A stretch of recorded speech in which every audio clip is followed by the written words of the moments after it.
So what we're doing here is I'm just coming out here to this place so I can talk to you guys about buying your first BMX bike. I've been getting like dozens and dozens of questions on the YouTube channel on the first video called the Complete BMX Buying Guide. I've been getting a ton of questions from people, so this video is just going to be a video to try and answer all those questions and just help anybody really trying to buy their first BMX bike.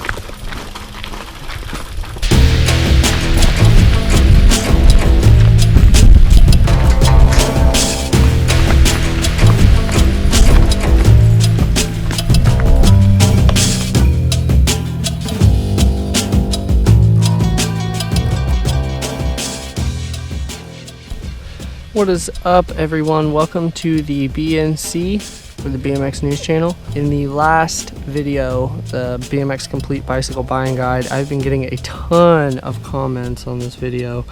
This is the video right here. Man, it's just so many comments. There's a lot of bikes to choose from, and usually it gets pretty daunting. And a lot of times I see some people buy the wrong bike. They're not really educated on what to buy because, I mean, there's so many options. It seems like there's hundreds of bikes to buy, and they don't really know which one to buy, so they end up making a wrong decision and they buy a bike that breaks or doesn't really fit them very well, so they don't have fun in the sport or they don't stick around in it. And what we're all about here at the BNC, BMX News Channel, is helping people more understand the sport and everything about it and be able to enjoy it, like the people who stuck around in the hard times and kind of know everything more about the sport and love it more because they don't have to deal with all these trials and tribulations. You know, I'm kind of trying to break the mold here and help everybody else get into bikes and like them just as much as like pros do, even though you might not be able to do a double backflip or anything like that, but it doesn't matter. So a bunch of the questions I've been getting on the last video on the Complete Bicycle Buying Guide is things like they've been asking me what bikes are good, what bikes to buy, what bike would fit me. And I mean, it's really, you know, there's no real bike that will perfectly fit you. And a lot of things that, like, one thing I did here is, we'll go to it right now. I made a new sizing chart because I was looking at the sizing charts online and they're really vague. And I really feel like they don't really work. There's a couple points about some of the rider sizing charts that I've seen online that really wouldn't fit me and didn't fit me if I was to go buy it. I've been riding bikes for about 10 years and I'm only 25 years old, so I've been riding bikes ever since I was like 5'8", and now I'm about 6'3", so I've had a wide range of bicycles and different styles in my life. But first off, we're going to talk about rider sizing. If you are looking to buy your first bike, this is the rider sizing. For a 20-inch BMX bike, if you are about, well, first off, we're going to be talking about top tube length. When you're buying a bike, pretty much any bike, you want to size it to you. You want to size it correctly so it's not too long and not too short. If the bike is too long, it's going to be really hard to ride. And if the bike is too short, you're going to end up whacking your knees a lot. So I made this guide right here to go by. I'm going to read it off on my tablet real quick. So if you're buying a 20-inch BMX bike, kind of go off of this scale that I've made. If you are 4 foot to 4 foot 5 inches, you should have an 18.5-inch top tube. If you are 4 foot 6 to 5 foot 2, you should have a 19.75-inch top tube. If you are 5'3" to 5'8", you should have a 20 to 20.5-inch top tube. And if you are 5'9" to 6 foot, you should have a 20.5 to a 21-inch top tube. And if you are 6'1" to 6'6" and higher, you should have a 21 to 22-inch top tube. But 6'1" to 6'6" people have an exception. People that are taller like this, these riders are tall enough to choose either a longer 20-inch BMX bike or transition to a bigger BMX bike with 22 or 24-inch wheels. So people who are generally 6 feet and up, It's kind of a preference on whether you want to stick with 20-inch BMX bikes or if you want to graduate up to a 22 or a 24. But a lot of people just stick with 20-inch BMX bikes because they're really easy to ride and trick as opposed to a 22 or a 24-inch. So now that we talked about the rider sizing in the top tube, and what I meant by rider sizing in the top tube, if you guys don't know what a top tube is, the top tube is this top tube right here that goes along the bike. That's called the top tube, and the length is in inches. And the taller the rider should have, taller the top tube right there. Now we're going to talk about the 2 key points that I feel you should know when buying your first BMX bike. When I first started out, the area that I lived in, there wasn't really many people getting into BMX, so I really only had advertising and websites and forums and things like that, and there's just so many selections that it was really hard for me and really daunting. And I ended up getting a bike that because I love BMX and I've been in it for a while, and I ended up getting a bike that was kind of under par, and it did not last me at all. And here's where you get into the 2 key points of BMX. First off, if you're wanting to get into BMX and buy your first bike, you kind of have to ask yourself, if you're just wanting a bike to putt around on and you just kind of want to learn, or if you think you're actually going to be serious with it. If you think you're actually going to be serious with it and you're going to ride it every single day, there's 2 key things and like 2 differences in a bike you should choose price wise when it comes to that. See, when I first started riding, the bike that I got was it wasn't full chromoly. It was what do you call a chromoly triangle. It was half high tensile steel and half chromoly, and I've had a lot of people asking me this question. A full chromoly frame will be 100% chromoly all the way through here, right? But a chromoly front triangle or a tri-triangle or a 5-tube chromo or pretty much anything that doesn't specify 100% chromoly, just the triangle tubes right here generally are only chromoly. But these back tubes right here that go to the wheel are not chromoly. So there's actually 2 different types of metal that are welded together. And at this joint right here, we'll also get to that here in a minute at that joint. That joint right there is prone to cracking on those types of bikes. But the thing about those bikes is they save you some money. A full chromoly bike, it costs a lot more for the manufacturer to acquire the parts and work with it. So full chromoly bikes are going to cost a lot more. So it's really up to you. The thing is if you buy a full chromoly bike and you take care of it and you ride it every day, it'll last you maybe a couple years. But it's really preference, a lot of people don't want to keep a bike for a couple years. I've had this bike for a few years. A lot of people they want a bike and they know maybe by next year they're going to have another bike. Maybe who knows, maybe they'll have another bike by next year, and they know that. So it wouldn't hurt to buy a partial chromoly frame, save yourself some money.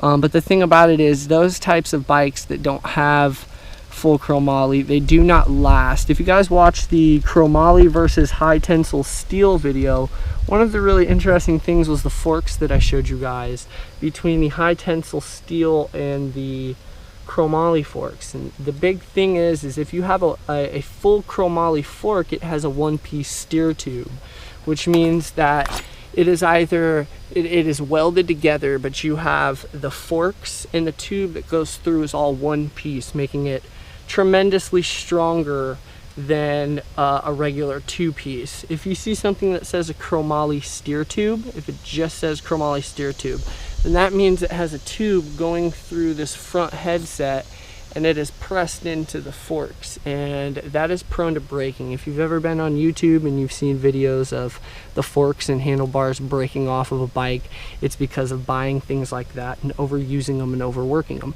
These bikes take a lot of stress and a lot of strain, and it's just really up to you to decide what kind of bike you want. But there's just a couple things that you should know when buying your first bike so you can make sure it lasts.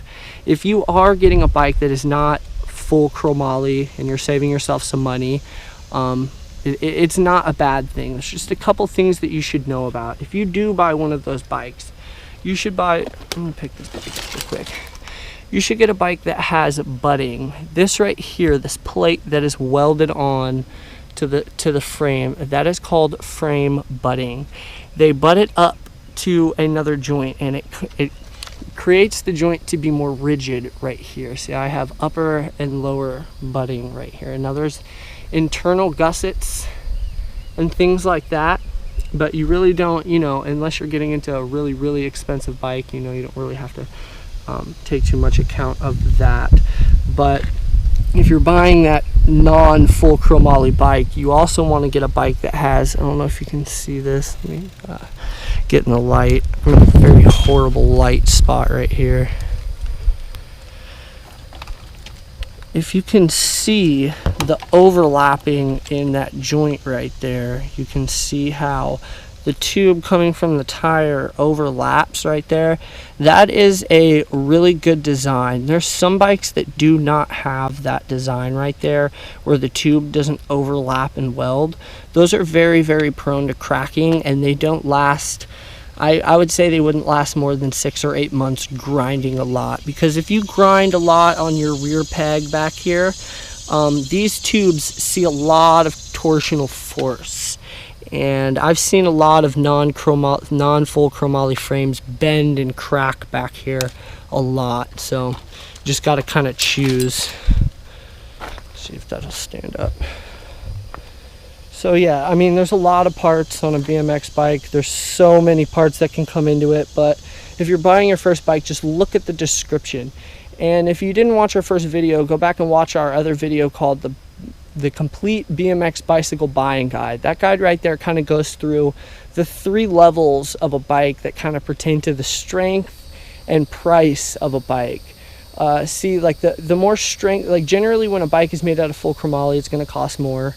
But then there's companies that make frames that are not full chromoly, like I was talking about, that save you some money. Now these are really good for people who are starting BMX, but then you have to kind of weigh the option that that bike isn't going to last as long as a full chromoly bike. So a full chromoly bike is more expensive, but it's going to actually last you a lot longer. And I mean, if you're a kid, or you're buying this bike for your kid or your teenager or something, you might actually want to try to buy them a full chromoly bike, because, you know, while you know, there's a thing when trying to start BMX, when you're trying to practice tricks, you're a lot harder on a bike than a lot of people understand. Like, a lot of people are more rough on a bike when they first start out on BMX, because they're slamming their bike around and they're throwing it down and bailing all the time to learn their tricks. So I mean, if you know you're going to be able to buy a bike next year, go ahead and buy one that's not full chromoly. But if you want one that really lasts and is really going to test up to you going through the trials and tribulations of crashing on tricks and things, you definitely want to get yourself a full chromoly. And you know, the parts really don't matter. They kind of do. You know, you want to get yourself a bike with a 3-piece crank. You want to make sure it has a 3-piece crank. Another thing is, like, you know, bottom bracket is preference. American bottom bracket is kind of outdated, so you won't see very many bottom brackets. The most common one to buy is a mid bottom bracket, which is, this is a mid bottom bracket right here. And then a 14mm rear, that's the most common. And the reason why I'm telling you, you know, steering you guys to buy like this certain kind of setup is because there's certain styles that you can buy that don't have very many aftermarket parts. And pretty much the way my bike is set up, and the way I encourage people to buy a bike, is to buy one that has a good product market behind it, where you can get yourself a lot of customizable parts and things like that. So make sure it has a 3-piece crank. Another thing is an integrated head tube. If you notice, if you go look at a Walmart bike, if you notice there's like a little plastic, there'll be like a plastic rim down on the bottom down here. That would be a standard headset, and this is an integrated headset. If you can tell, the metal has actually been machined and actually provides the cup, and they're like semi-sealed bearings inside of there. So you want to have integrated headset with butting right there, and a 3-piece crank, mid bottom bracket preferably. And pretty much from there, it's not that big of a deal on all the other parts. All the other parts can be switched out, and generally, I would say about 95% of everybody that gets into BMX, once they get their bike, they're ready to start buying new parts and customizing it. And you know, like this bike didn't even start like this. This bike started all black, and now I have myself red bars and silver stem and these crazy looking wheels on it and everything. I still got the gold from Mira. We actually painted these out here. I don't know if you guys watched the Mira video, but we painted those pedals out here. If you guys are looking to buy your first BMX bike, just weigh the options on what you want. Do you want a bike to last longer, or do you want to save yourself a little bit of money on a bike that you can bash around and learn with, but then by next year you're probably going to have to buy another one? So you know, you just kind of weigh your options there. But I really enjoy making these videos. I hope you guys enjoyed this. I hope you guys learned a lot. Just be very careful when buying your first BMX bike. Make sure you look at prices and you cross-reference websites and bike shops and things like that, because you don't just want to find your first bike and like it and go, oh, I want that one for that price right there. You really want to do your research, because there's so many bikes out there. And yeah, so I hope you guys like this video. Thank you guys for watching this video. I really appreciate it. If you guys are looking to buy your first BMX bike, just remember, do your research and everything like that. If you like this video and you want to see more like it, make sure you go down and hit that subscribe button, share it so somebody else can see it. Other than that, see you guys next time.